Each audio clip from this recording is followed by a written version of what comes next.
प्रधानमंत्री का नाम लेते ही आप कूदने लग जाते हैं। आप उनकी वकालत कर रहे हैं, पूरा देश देखता है कि आज मीडिया कैसे वकालत। उसमें शाहरुख खान था, जूही चावला थी। Shahrukh Khan was obsessed with Juhi Chawla और वो इसी तरह से बोलता था क क क क किरण क क क, ऐसे ही वो बोलते हैं क क क क केजरीवाल। इतने ऑब्सेस्ड हैं। सब कुछ ठीक है। आपने कहा हम 4 बार जीते, कट्टर ईमानदार छवि, कट्टर ईमानदार शब्द ही आपके साथ जुड़ गया, तो इसलिए लोग पूछते हैं कि आपके 2 मंत्री जेल में हैं, छूट भी नहीं पा रहे। इसका थोड़ा लंबा जवाब होगा, तो आप बड़े पेशेंस से सुनिएगा।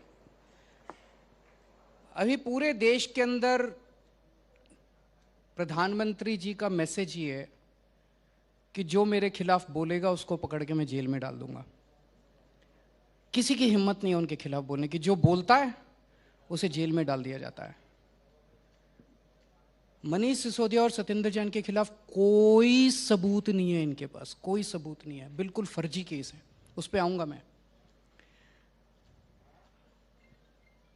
अगर ये लोग किसी को राजनीतिक तौर पे हरा नहीं पाते, दिल्ली में बार बार हार रहे हैं आम आदमी पार्टी से, पंजाब में हार गए, जिनको ये हरा नहीं पाते उनको फिर ये ईडी और सीबीआई भेज के ये जेल में भेज देते हैं। जब से पंजाब में हम लोग जीते हैं, जब से पंजाब में हम लोग जीते हैं, प्रधानमंत्री जी इतना ऑब्सेस हो गए हैं हम लोगों से, इतना ऑब्सेस हो गए हैं, मेंटली बहुत डिस्टर्ब रहते हैं वो आजकल। सीरियसली, मुझे कई लोगों ने आके बताया, मीडिया वाले प्रधानमंत्री जी को कई बार इनवाइट करने जाते हैं, वापस आके बताते हैं अरविंद जी हम 45 मिनट प्रधानमंत्री जी के साथ थे, 45 के 45 मिनट वो आपका नाम ले रहे थे और आपको गालियां दे रहे थे। एक मिनट मुझे पूरी बात। ठीक है, चलिए बोलिए। मैं समझ सकता हूं प्रधानमंत्री का नाम लेने से नहीं, पर आप बात को डिफ्लेक्ट दूसरी तरफ कर रहे हैं। आप बात को डिफ्लेक्ट दूसरी तरफ कर रहे हैं। जवाब थोड़ा लंबा है, मुझे बोलने दीजिएगा। कई बीजेपी वाले जाते हैं, कहते हैं जी 24 घंटे जब भी हम उनसे मिलते हैं वो केवल केजरीवाल ऐसा है, तुम लोग दिखाते क्यों हो केजरीवाल को, तुम लोग। अब आपको भी फोन आएगा क्योंकि आपने मुझे आधा घंटा यहां बुलाया है कि क्यों दिखाते हो केजरीवाल को। एक पिक्चर आई थी डर, उसमें शाहरुख खान था और जूही चावला थी। देखिए आप लोगों ने डर, उसमें शाहरुख खान था, जूही चावला थी। Shahrukh Khan was obsessed with Juhi Chawla और वो इसी तरह से बोलता था क क क क किरण क क क, ऐसे ही वो बोलते हैं क क क क केजरीवाल। ऐसा इतने ऑब्सेस्ड हैं, अगर कोई उनके पास चाइना की प्रॉब्लम लेके जाए तो केजरीवाल को कैसे जेल में डालें, मनीष सिसोदिया को कैसे जेल में डालें, आम आदमी पार्टी को कैसे क्रश करें। मुद्दा भ्रष्टाचार नहीं है। कांग्रेस के एक नेता हैं, उनके ऊपर ईडी और सीबीआई की रेड हुई, केस हुए, बड़े बड़े केस हुए, उन्होंने बीजेपी ज्वाइन कर ली, सारे केस रफा दफा हो गए। एक तृणमूल कांग्रेस के बड़े नेता हैं, उनके ऊपर ईडी की रेड हुई, सीबीआई की रेड हुई, बड़े बड़े केस हुए, उन्होंने बीजेपी ज्वाइन कर ली, सारे केस खत्म हो गए। महाराष्ट्र के एक नेता हैं, ईडी की रेड हुई, सीबीआई की रेड हुई, खूब भ्रष्टाचार के केस लगे, उन्होंने बीजेपी ज्वाइन कर ली, सारे केस खत्म हो गए। आज अगर मनीष सिसोदिया और सत्येंद्र जैन बीजेपी ज्वाइन कर ले, सारे केस खत्म हो जाएंगे, कल वो बाहर आ जाएंगे। तो प्रधानमंत्री जी ये नहीं कह रहे कि मैं भ्रष्टाचार के खिलाफ हूं। प्रधानमंत्री जी भ्रष्टाचार के खिलाफ नहीं है। प्रधानमंत्री जी कह रहे हैं भ्रष्टाचार करो, लेकिन मेरी पार्टी में आके करो, बाहर रह के मत करो। देखिए इसमें एक मिनट मेरी बात ऐसा लग रहा है ऑब्सेशन तो आपका लग रहा है। एक मिनट ऑब्सेशन तो आपका लग रहा है प्रधानमंत्री से। सुनो, तो वो प्रधानमंत्री जी ये नहीं कह रहे कि भ्रष्टाचार मत करो, गंदे काम मत करो, वो कह रहे मेरी पार्टी में आके करो, दूसरी पार्टियों में मैं नहीं करने दूंगा। अभी थोड़े दिन से जिस तरह से ये जुडिशरी के पीछे पड़ गए हैं, मैं देख रहा था देश के चीफ जस्टिस ऑफ इंडिया को ट्रोल कर रहे हैं, गंदी गंदी गालियां दे रहे हैं ट्विटर पे, सोशल मीडिया पे। ये लोग क्यों? क्योंकि चीफ जस्टिस ऑफ इंडिया ने महाराष्ट्र वाले केस के अंदर 2 प्रश्न क्या पूछ लिए उनके वकील से, सारी इनकी troll army chief justice of India के पीछे पड़ गई। आप किसी जज को उनके वकील से प्रश्न भी नहीं पूछने दोगे? ये कैसा भारतवर्ष निर्माण कर रहे हैं यार हम लोग? कोई उनसे प्रश्न नहीं पूछ सकता, कोई उनसे मतलब सब लोग बैठ के बस उनकी आरती उतारे। ये देश, इस देश की कल्पना नहीं करी थी हम लोगों ने। ये तो आपने देखा ना कि किस तरह से ट्रोल कर रहे हैं चीफ जस्टिस ऑफ इंडिया को। सवाल ये सही नहीं है। नहीं, पर सवाल फिर भी आपके, ये सारे आपके राजनीतिक आरोप सही, मैं कह रहा हूं कि आपके मंत्रियों पर लगा है ना चार्ज, आपके मंत्री नहीं निकल पा रहे ना जेल से। जासूसी का भी आरोप लगा अब मनीष सिसोदिया पर। सबूत क्या है? वो तो वो साबित करेंगे ना वहां पे। साबित कहां किया अभी तक? मैं एक मिनट आ रहा हूं। आप भी तो इल्जाम, आप भी इल्जाम लगाते थे। एक मिनट आ रहा हूं, एक चीज पे आ रहा हूं। अभी मनीष सिसोदिया पे लेटेस्ट इन्होंने लगाया जासूसी का आरोप। कह रहे हैं मनीष सिसोदिया मोदी जी की जासूसी कर रहा था। हो सकता है मनीष सिसोदिया मोदी जी की जासूसी कर सकता है क्या? अगर मोदी जी की जासूसी कर रहा था मनीष सिसोदिया, तो ये आईबी रॉ बंद कर दो इनको सबको यार। ये कैसे हो सकता है यार? एक मिनट। मनीष सिसोदिया पे आरोप है कि मनीष सिसोदिया ने शराब वालों से 100 करोड़ रुपए खाए, उनके घर पे रेड करी, सारा उनके गद्दे फाड़ के देखे, दीवारें तोड़ तोड़ के देखी कि कहीं छुपा रखा होगा, कुछ नहीं मिला।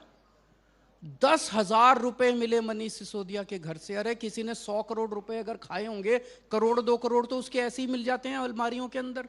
कुछ नहीं मिला, उनके बैंक लॉकर से कुछ नहीं मिला, उनके गांव में कुछ नहीं मिला, कुछ। तो वो गया कहां? पैसा कहां है? लिकर पॉलिसी के अंदर आज तक आपने जो अखबारों के अंदर पढ़ा वो यही पढ़ा। आज इसको समन किया, कल उसको समन किया, आज इसको गिरफ्तार किया, कल उसको। सबूत क्या है? सबूत तो कुछ नहीं है। सतिंदर जैन के केस में आपका प्रश्न है कि बेल क्यों नहीं मिली। सतिंदर जैन के केस में 15 सितंबर को नीचे वाली जज बेल दे रही थी, बेल का ऑर्डर आने वाला था, आखिरी दिन उन्होंने जज चेंज करवा दिया। उसके बाद जब हाईकोर्ट गए, हाईकोर्ट में जिस जज के सामने लगा था वो जज चेंज करवा दिया। ये तो जज चेंज करवा देते हैं। तो सारी दुनिया गलत, आप ही सही हैं बस। नहीं, हमने ये कब कहा? जब फाइनल ऑर्डर आएगा तब आप देख लीजिएगा। नहीं, पर इसी तरह के देखिए भ्रष्टाचार के जो चार्जेस हैं, जब आंदोलन में लगते थे वो भी ऐसे ही लगते थे, वो लोग भी यही बोलते थे सबूत का है। हमने कब मना किया आप सबको जेल में डाल दो? डाल ही रहे हो आप सबको, किसी को छोड़ तो रहे नहीं हो। आप सबको जेल में डाल दो, हमने तो मना नहीं किया। राजनीतिक लड़ाई है। मैं तो कह ही रहा हूं, आप मेरे को यह बताइए कि जिन लोगों के खिलाफ जो दूसरी पार्टियों में थे, इन्होंने ईडी और सीबीआई भेजी और जैसे ही उन्होंने बीजेपी ज्वाइन कर ली तो वो केस का क्या हुआ? वो धुल गए, सब सारे मामले धुल गए उनके। इतने सारे लोगों ने इन दिनों में जिनके ऊपर ईडी और सीबीआई भेजी गई, उनको बीजेपी में आते ही उनको उनके मामले बंद कर दिए गए, तो वो सारे मामले ठीक हो गए। तो भ्रष्टाचार अडानी के खिलाफ अभी तक केस क्यों नहीं? कभी ऐसा अडानी के खिलाफ अभी तक केस क्यों नहीं हुए? उसकी जांच भी नहीं हो रही। आपने जो बात की, इस पे विपक्ष इतना बड़ा हंगामा करके बैठा है, विपक्ष में भी आप लोग एक साथ नहीं है, आप अपना अलग राग लाप रहे हैं। आप मोदी जी के खिलाफ अलग खड़ा होना चाह रहे हैं, नीतीश अलग खड़ा होना चाह रहे हैं, ममता जी अलग खड़े होने चाहिए। उससे आपको क्या तकलीफ है? उनको होने दीजिए, जो अपना अपना कर रहा है अपना अपना करने दीजिए, आपको क्या तकलीफ? नहीं तो यूनिटी जरूरी नहीं है अगर मुकाबला करना है आपको तो? हमें मुकाबला इसका नहीं करना, हमें देश के लिए काम करना है। सारा देश देख रहा है इस टाइम। हम स्कूल बनाना चाहते हैं, हमारा कसूर क्या है? हम स्कूल बनाना चाहते हैं, हम अस्पताल बनाना चाहते हैं, हम सड़कें बनाना चाहते हैं, हम बिजली बनाना चाहते हैं, हम पानी बनाना चाहते हैं। ये हमें काम करने से रोकते हैं। हमारे से इनकी क्या दुश्मनी है? हमारे से दुश्मनी ये है कि जो काम हम कर रहे हैं वो काम ये लोग नहीं कर सकते। मैं स्कूल बना रहा हूं, मैं चैलेंज करता हूं बीजेपी को, स्कूल बना के दिखा देंगे। इनके बस की बात नहीं है। क्यों? मैं अस्पताल कर दे, 75 साल में तो किया नहीं। शिवराज सिंह चौहान की कितने दिनों से सरकार है? 15-20 साल तो हो गए। वहां पे गुजरात के अंदर 35 साल से सरकार है इनकी, 30 साल से। एक मिनट बार बन रही ना, आप भी तो कह रहे हैं जीत रहे हैं, वो भी जीत रहे हैं। 30 साल से सरकार है, वहां स्कूलों की क्या हालत है? हम स्कूल बना रहे हैं, अस्पताल बना रहे हैं, ये हमारे वाले काम कर नहीं सकते, तो एक ही फॉर्मूला है इनका, इनको काम करने से रोको। ये कोई कोइंसिडेंस नहीं है कि मेरा हेल्थ मिनिस्टर और मेरा एजुकेशन मिनिस्टर ये दोनों जेल में हैं, जिन्होंने हेल्थ में और एजुकेशन में काम किया था। हमारे काम रोकना चाहते हैं ये लोग। वो ये कह रहे हैं कि आपका एजुकेशन मिनिस्टर शराब मंत्री भी क्यों था साथ में? क्यों? आपको क्या मुद्दा उठाना चाहिए आपके चैनल को? गुजरात के अंदर नकली शराब बेचने से कितनी मौतें हुई अभी तक? उसके ऊपर ईडी हुई, उसके ऊपर सीबीआई हुई। दिल्ली के अंदर एक भी मौत हुई? नकली शराब की वजह से एक भी मौत हुई? नहीं हुई। तो दिल्ली की शराब नीति में कमजोरी थोड़ी है, कमजोरी तो गुजरात की शराब नीति के अंदर है, जहां पे इतनी मौतें हो रही है नकली शराब की। तो वहां पे कोई ईडी हुई? 15,000 करोड़ रुपए का धंधा है गुजरात के अंदर, शराब बंदी कर रखी है। 15,000 करोड़ रुपए की इलीगल शराब बिकती है। वो धंधा किसका है? इन्हीं का है। आप वहां चुनाव लड़के आए, आपने अभी लॉजिक दिया कि आपको बार बार दिल्ली की जनता चुन रही है, उनको भी बार बार गुजरात की जनता चुन वो रही है। एक चीज है, चुनाव जीतना एक चीज है, काम दूसरी चीज है। दिल्ली काम में की बात कर रहा हूं। दिल्ली में अगर आप जीत रहे हैं तो वो काम पे जीत रहे हैं, वो अगर वहां जीत रहे हैं तो वो बिना काम के जीत रहे हैं। भाई मैं तो आपको लेके चलता हूं, गुजरात लेके चलता हूं, स्कूल लेके चलता हूं, उनके अस्पताल लेके चलता हूं उनके।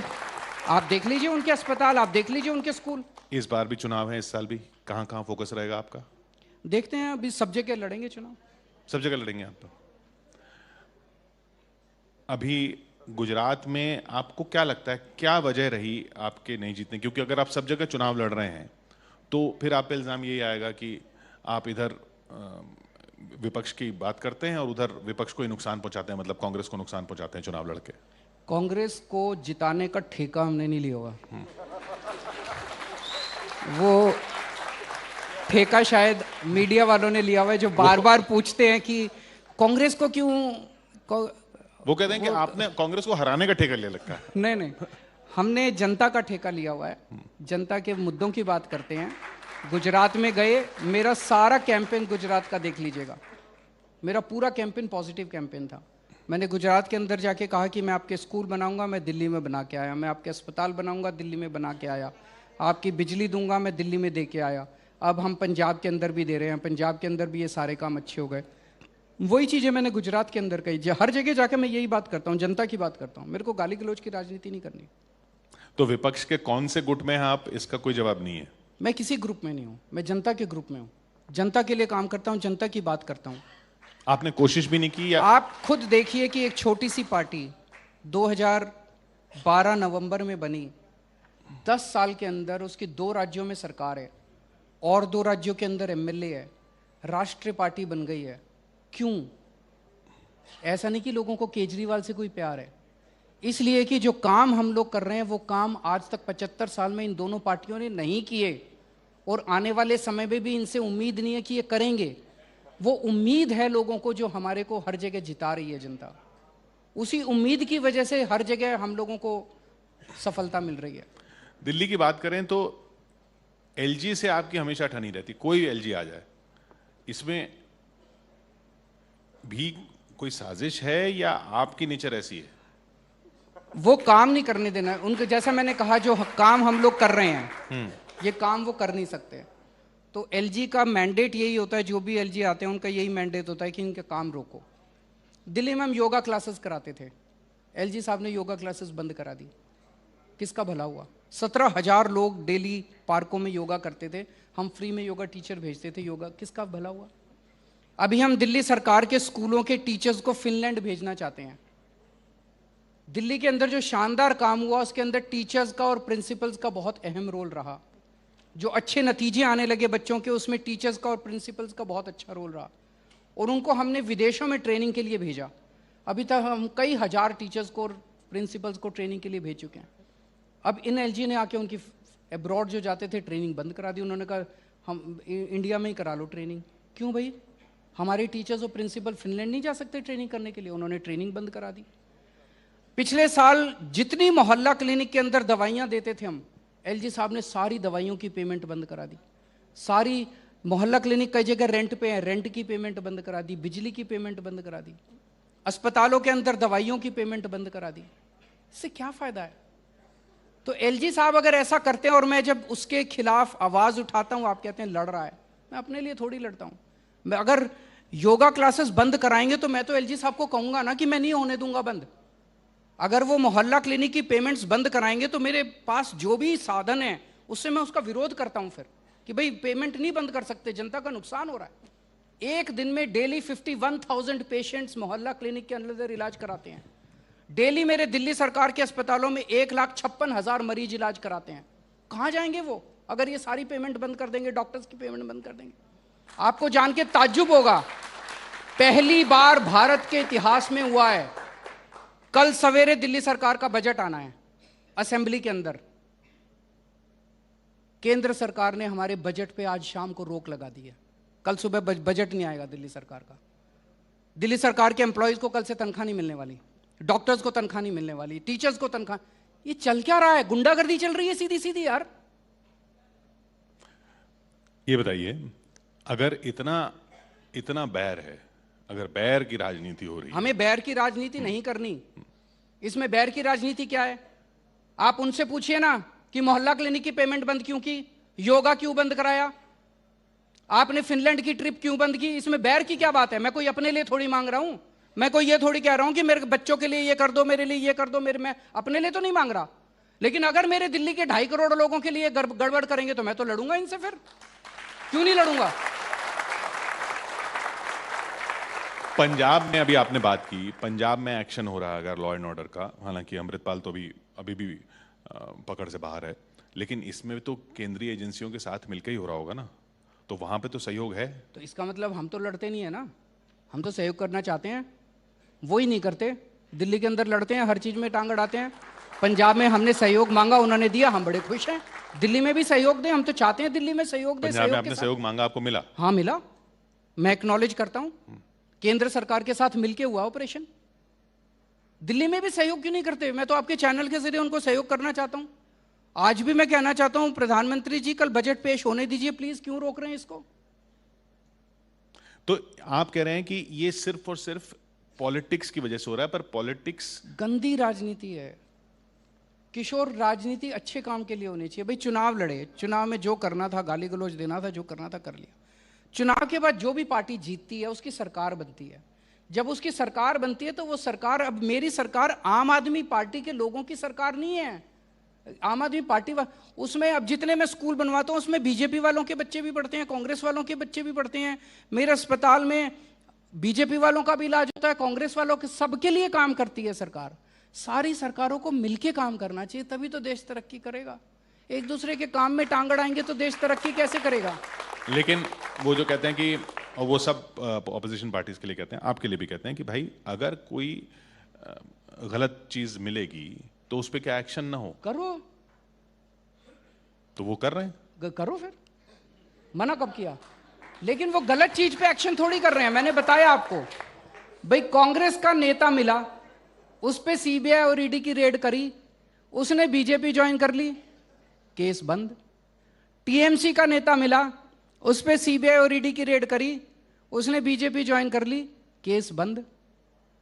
अब उन्होंने मनीष और इसके ऊपर रेड करी है, करो, उनको जेल में डालो, अंतबंध तो मिलेगी, और 7 महीने रख लेना और 8 महीने रख लेना, केस तो कुछ है नहीं, दम तो है नहीं, कन्विक्शन तो होना नहीं है, बाहर आएंगे ही आएंगे। आज अगर वो बीजेपी ज्वाइन कर ले, इनके भी केस खत्म। तो ये मामला भ्रष्टाचार के खिलाफ नहीं है। नहीं, पर अगर इनके अपने एक मिनट इनके अपने लोग, आप ये बताइए कि अडानी के ऊपर आज तक एक भी केस, एक भी इंक्वायरी क्यों नहीं हुई है? इनके हैं, इसलिए नहीं हुई है। तो ये बताइए कि मामला तो अदालत में है ना, अदालत क्यों नहीं राहत दे रही? मैं यही तो बताया आपको कि भाई राहत देने वाली थी सतिंदर जैन के केस में, ये तो रिकॉर्ड पे है। सतिंदर जैन के केस में जो जज थी, उन्होंने 3 हेयरिंग में, फ्रंट पेज पे आया अखबारों के अंदर, 3 हेयरिंग में सीबीआई से पूछा, बार बार ईडी से पूछा, एक सबूत तो लाओ सतिंदर के खिलाफ, एक सबूत तो लाओ। तीसरी हेयरिंग में ईडी आके कहती है हमें जज पे भरोसा नहीं है, जज बदलो। उन्होंने जज, एक सुन तो लो यार, जज बदल दिया उन्होंने। तो हमारे हम कुछ ऐसा काम करके जाएं, आज संतुष्टि होती है। कल मैं एक स्कूल का इनॉग्रेशन करके आया, स्कूल ऑफ स्पेशलाइज्ड एक्सीलेंस है, रोहिणी में बना। वहां पे 500 बीजेपी वाले मेरे को काले झंडे दिखाने के लिए खड़े हुए थे कि मैं स्कूल का इनॉग्रेशन करने क्यों आया हूं।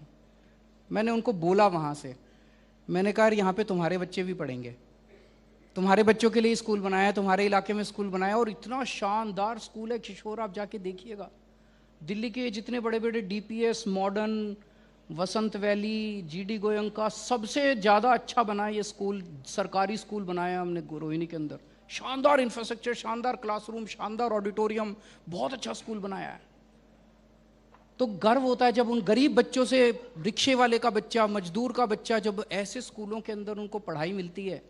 यही तो सपना था यार भगत सिंह का, यही तो सपना था चंद्रशेखर आज़ाद का, सुभाष चंद्र बोस का। आज 75 साल के बाद ये सपना पूरा हो रहा है। और जब मैं उन बच्चों से बात करता हूं, आज वो बच्चे इंजीनियर बन रहे हैं, डॉक्टर बन रहे हैं। 99.7% नतीजा आया है हमारे सरकारी स्कूलों का, 99.7%। तो लगता है यार जिंदगी में, जिंदगी जब मरूंगा तो शांति से मरूंगा। अब और कुछ हासिल नहीं करना, प्रधानमंत्री नहीं बनना? नहीं, मेरे को प्रधानमंत्री किस लिए बनना है यार। प्रधानमंत्री बनने की कोई इच्छा नहीं? इन लोगों को सबको मुबारक। मेरे को किस लिए, छोटा सा आदमी हूं यार मैं। लड़ने तो गए थे, काम करने दें मेरे को। अगर आपकी चलती हो उनके बीच में, आप तो बड़े लोग हैं, तो जरा सा उनको बोल देना, हाथ जोड़ के वो कहेंगे मैं उनके पैर पकड़ लूंगा, मेरे को काम करने दे। काम में रोड़े ना अटकाएं, ये ठीक नहीं है। काम रोकना ठीक नहीं है, वो देश के साथ गद्दारी है अगर आप काम रोकते हो तो। वो कहते हैं बस आप ऐसे ही बातें कर करके जनता को बरगला रहे हैं। वो बातें कर करके बगलाते हैं, मैं काम बरगलाता हूँ, वो उल्टी सीधी बातें करते हैं। कोई इच्छा नहीं आपकी मोदी जी के मुकाबले खड़े होने की? मैं क्यों, मैं छोटा आदमी हूँ यार, वो बहुत बड़े हैं। मैं कहाँ उनके सामने खड़ा हूँगा यार, बहुत ताकतवर हैं वो। आप गए थे बनारस लड़ने? कोई बात नहीं, लड़े थे 2024 में ऐसी कोई इच्छा नहीं है? नहीं, मैं उनके खिलाफ नहीं लड़ने वाला। नहीं, उनके खिलाफ नहीं लड़े, लेकिन हमारी छोटी सी पार्टी है, 2 राज्यों के अंदर पार्टी है। बीजेपी बहुत बड़ी पार्टी है। लोकसभा चुनाव तो आप लड़ेंगे? World's largest party, we are the world's smallest party. वो वर्ल्ड्स लार्जेस्ट पार्टी जो है, वो वर्ल्ड्स स्मॉलेस्ट पार्टी को कुचलने में लगी हुई है यार। हमने कहा तुम्हारे पास और इतने काम है यार, वो कर लो। आप लड़ेंगे तो सही लोकसभा चुनाव? नहीं लड़ेंगे, कहाँ लड़ेंगे देखेंगे। और उसमें क्या समीकरण बनेंगे? अभी कुछ बातचीत हो रही है? डिसाइड नहीं हुआ, जो भी डिसाइड होगा बताएंगे। बातचीत है किससे? बाकी लोगों से देखेंगे। अभी तो 1 साल है, अभी तो 1 साल बहुत होता है। पर आपकी नजर में भाई, राजनीति के और ऐसे स्टूडेंट तो आप हो ही गए हैं जो आपने बीजेपी को हराया है, और बहुत कम लोग हैं जिन्होंने बीजेपी को हराया है। तो बीजेपी को अगर हराना हो 2024 में, पहली बात तो क्या हराया जा सकता है? 2024 अभी बहुत दूर है, 1 साल है। 1 साल बहुत होता है राजनीति के अंदर। तो हराने के लिए क्या करना होगा? मेरा मकसद किसी को हराना या किसी को जिताना नहीं है। हमारे सामने हमेशा देश है। अगर आपके पास एजेंडा है जो कि जनता को पसंद है, जनता आपके साथ खड़ी होगी। और अगर आपके पास एजेंडा, आप 10 पार्टियां 15 पार्टियां मिलके जनता के पास जाएं और बोलें हम मोदी जी को हराने आए हैं, तो जनता को वो एजेंडा पसंद नहीं है। जनता कहती है हराने और जिताने का काम हमारे ऊपर छोड़ दो, हम जिता देंगे, हम हरा लेंगे। तुमको वोट क्यों दें, तुम क्या करोगे, वो एजेंडा जरूरी है। इसीलिए आप मेरा कोई भी पंजाब का कैंपेन उठा लो, दिल्ली का कैंपेन उठा लो, गुजरात का, मेरा कैंपेन पॉजिटिव होता है। मैं जनता के बीच में जाके कहता हूं मेरे को वोट दो, मैं तुम्हारे बच्चों का भविष्य बना दूंगा। मेरे को वोट दो, मैं तुम्हारे बच्चों को नौकरी दूंगा। मेरे को वोट दो, मैं तुम्हारे बच्चों के लिए स्कूल बनाऊंगा, तुम्हारे परिवार के इलाज का इंतजाम करूंगा, सड़कें बनाऊंगा, बिजली दिल्ली में करके आया हूं, पंजाब में कर रहा हूं।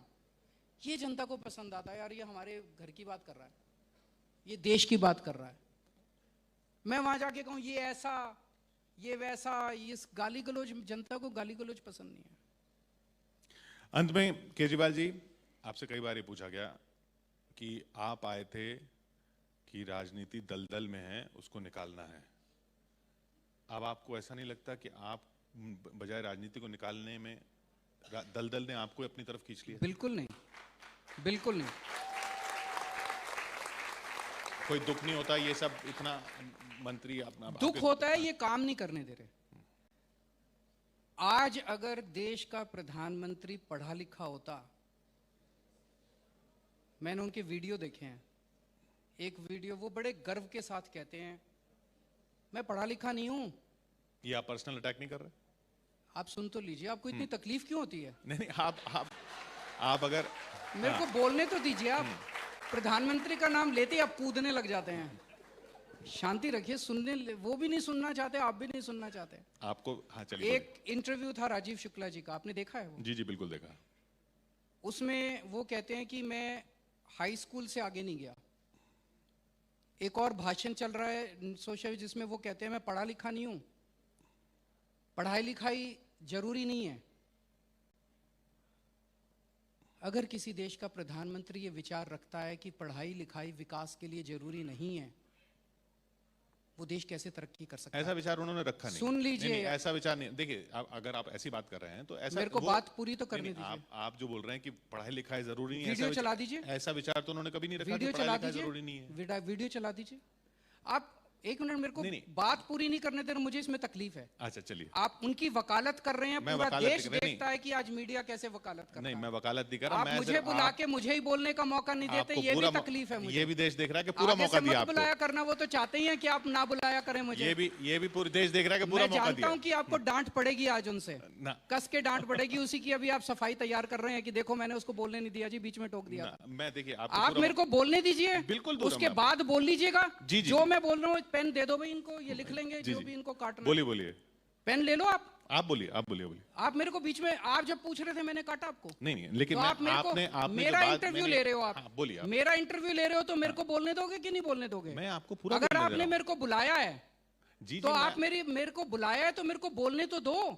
मेरा फ्लो क्यों तोड़ रहे हो? अच्छा चलिए, आप लिख लीजिए, मेरे को बाद में बोल दीजिएगा कि अरविंद जी आपने ये जो बोला ये ठीक नहीं था। ठीक है, चलिए। आप बीच में इस तरह से आर्ग्यू कर रहे हैं, ये आपका, चलिए बोलिए। ये दिखाता है कि कहीं ना कहीं दिल में कमजोरी है। अच्छा चलिए, आप इल्जाम लगाइए। तो अगर देश के प्रधानमंत्री पढ़े लिखे होते तो वो शिक्षा का महत्व समझते। मनीष सिसोदिया जैसा शख्स 75 साल बाद, आजादी के 75 साल बाद इस देश में ऐसा शख्स आया जिसने देश के सरकारी स्कूलों का कायाकल्प कर दिया। कोई नहीं कर पाया। मैं ये नहीं कहना चाहता, किसी की इंटेंशन पे दोष नहीं उठाना चाहता। पहले जितनी पार्टियां थी हो सकता है करना चाहती हूं, कर नहीं पाई हूं। पहली बार एक ऐसा शख्स आया जिसने देश के करोड़ों, दिल्ली में करके दिखाया, जिसने पूरे देश के करोड़ों गरीबों को उम्मीद दी कि उनके बच्चों को भी अच्छी शिक्षा मिल सकती है।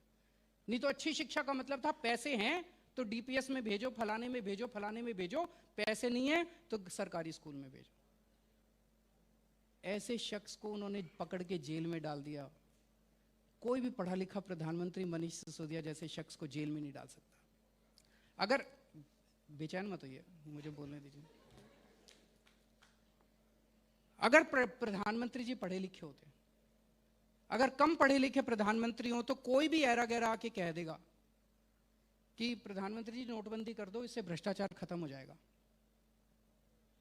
अब अगर पढ़ा लिखा प्रधानमंत्री होगा, उसको अर्थशास्त्र की जानकारी होगी, उसको साइंस की जानकारी होगी, टेक्नोलॉजी की जानकारी होगी। उन्होंने कर दिया नोटबंदी, भ्रष्टाचार खत्म हुआ? नहीं हुआ। कोई भी आके कह देगा जी नोटबंदी कर दो, आतंकवाद खत्म हो जाएगा, आतंकवाद खत्म हुआ? नहीं हुआ। एक और मैंने उनका वो सुना था, उसके अंदर वो कह रहे थे कि नाली के अंदर से जो गैस निकलती है उसे चाय बन सकती है। अब ये, इससे देश की इज्जत आगे नहीं बढ़ती। ये दिखाता है कि इससे देश, नुकसान होता है देश को। एक मैं सुन रहा था, उसमें कह रहे थे कि अगर बादलों के अंदर हवाई जहाज हो, बारिश वाले दिन अगर आप अटैक करो पाकिस्तान के ऊपर तो राडार पकड़ नहीं पाएगा। ये, इससे देश की इज्जत कम होती। बोलिए। इससे देश की इज्जत कम होती है। मेरा केवल ये कहना है कि जो आपने सारे कि ये जेल चला गया, वो जेल चला गया, जेल क्यों चले गए जनता तय कर लेगी। अभी तो और भी जाएंगे, कई और जाएंगे। उनकी चाहत तो है कि मेरे को भी डालेंगे जेल में, डाल दे मेरे को जेल में। केजरीवाल छोटी सी चीज है यार, ये मेरी जिंदगी, देश ने मेरे को बहुत कुछ दिया है। मैं आईआईटी में गया, मेरे को, मैं उन दिनों में जब मैं आईआईटी में गया, 32 रुपए महीने की ट्यूशन फीस होती थी आईआईटी में। 32 रुपए के अंदर आईआईटी की पढ़ाई नहीं हो सकती। तो इन लोगों के टैक्स के पैसे से मेरी सब्सिडाइज हुई थी एजुकेशन। मेरे को इस देश ने बहुत कुछ दिया है। मेरे अगर जिंदगी इस देश के नाम कुर्बान हो जाए, अगर मैं मर जाऊं इस देश के लिए, तो अपने आप को सौभाग्यशाली समझूंगा। तो अगर ये जेल में डाल दे, सारी जिंदगी मैं जेल में पड़ा रहूं, मेरे को किसी तरह की कोई तकलीफ नहीं है। अब मनीष सिसोदिया को ये थोड़े दिन के अंदर आतंकवादी घोषित करने का प्लान बना रहे हैं। ये जो जासूसी का फर्जी केस बनाया है, अंदर से मुझे पता चला, ऑफिसर्स ने बताया, यूएपीए और क्या वो एनएसए सारे धाराएं मनीष के ऊपर लग। मनीष सिसोदिया आतंकवादी है, आप भी तो जानते हो पर्सनली। ये अच्छी चीज है, अब मैं बोलूं? अच्छी चीज है ये। अच्छा मैं आपसे पूछ रहा हूं, अच्छी चीज है ये? नहीं अच्छी चीज, देखिए मैं तो कह ही रहा हूं कि इस तरह की राजनीति, बैर की राजनीति, मैंने तो बैर की राजनीति का शब्द मैंने इस्तेमाल किया। अब मैं बोलूं? देखिए, पर अब वक्त क्योंकि खत्म हो रहा है। पर्सनल अटैक वाली राजनीति से ना तो दिल्ली का फायदा हो रहा है, ना दिल्ली के लोगों का फायदा हो रहा है, ना सरकारों का फायदा हो रहा है। जो भी आपने कहना है, आपने कहा कि आपको लेके ऑब्सेशन है। ऐसा भी तो नहीं लगना चाहिए ना कि आपको उस तरफ को लेके ऑब्सेशन है। आप प्रधानमंत्री को पर्सनल अटैक करेंगे, ऑब्सेशन तो आपका भी लगेगा। वो बैर की राजनीति जो है, उससे दिल्ली में से किसी का फायदा नहीं हो रहा। मनीष सिसोदिया, सतेंद्र जैन, हमारे लोगों को जिस तरह से एक के बाद एक झूठे केस में डाला जा रहा है, चलिए, ऑब्सेशन तो वहां दिखाई देता है। हम तो खुशी खुशी जेल जा रहे हैं, खुशी खुशी जेल से आ जाएंगे, काम जारी रहेगा, दिल्ली की जनता का काम रोकने नहीं देंगे। बहुत बहुत शुक्रिया हमारे साथ यहाँ जुड़ने के लिए। Thank you. केजरीवाल जी, आपसे गुजारिश है कि आप 2 मिनट और मंच पर बने रहें। मैं आमंत्रित करना चाहूंगी Puneet Singhvi, CEO digital network 18 को, आप मंच पर आएं और हमारे मेहमान को धन्यवाद दें।